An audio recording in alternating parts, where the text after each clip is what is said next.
ഇടുക്കി കട്ടപ്പനയിൽ നിയന്ത്രണം വിട്ട പിക്കപ്പ് വാൻ ഇടിച്ച ഒരാൾ മരിച്ചു. പൈനാവ് സ്വദേശി രാജുവാണ് മരിച്ചത്.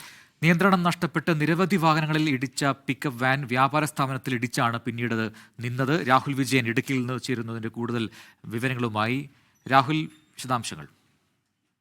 പ്രജിൻ, ഉച്ചയ്ക്ക് ശേഷമാണ് ഈ അപകടം ഉണ്ടാകുന്നത്. ചക്ക ലോഡ് കയറ്റി വന്ന പിക്കപ്പ് വാനായിരുന്നു. അത് സെൻട്രൽ ജംഗ്ഷന് തൊട്ട് മുൻപ് ഒരു ഇറക്കമുണ്ട്. അവിടെ വെച്ച് നിയന്ത്രണം നഷ്ടപ്പെടുകയും അമിത വേഗതയിൽ സെൻട്രൽ ജംഗ്ഷനിലേക്ക് പാഞ്ഞു വരികയുമായിരുന്നു. അവിടെ വഴിയരികിൽ നിന്നിരുന്ന ആളാണ് രാജു എന്നുള്ളതാണ് മനസ്സിലാക്കാൻ കഴിയുന്നത്. അദ്ദേഹത്തെ ഇടിച്ച് തെറിപ്പിച്ച് മറ്റ് വാഹനങ്ങളിലും ഇടിച്ച് ഒരു കടയിലേക്ക് ഇടിച്ച് കയറി നിൽക്കുകയായിരുന്നു ഈ പിക്കപ്പ് എന്നുള്ളതാണ് ഏറ്റവും പ്രധാനപ്പെട്ട കാര്യം. ഈ അപകടത്തിൽ പരിക്കേറ്റ രാജുവിനെ ആശുപത്രിയിൽ എത്തിച്ചെങ്കിലും മരണം സംഭവിക്കുകയായിരുന്നു എന്നുള്ളതാണ് ഏറ്റവും സങ്കടകരമായ കാര്യം.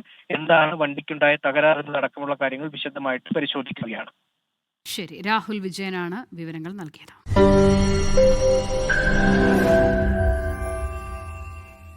ലോകത്തെവിടെയായാലും ഏത് സമയത്തും 24 വാർത്തകളും ഓഗ്മെന്റഡ് റിയാലിറ്റി പാക്കേജുകളും എക്സ്പ്ലെയിനറുകളും വിശദമായി കാണാൻ ഞങ്ങളുടെ യൂട്യൂബ് ചാനൽ നിങ്ങൾക്ക് സബ്സ്ക്രൈബ് ചെയ്യാം.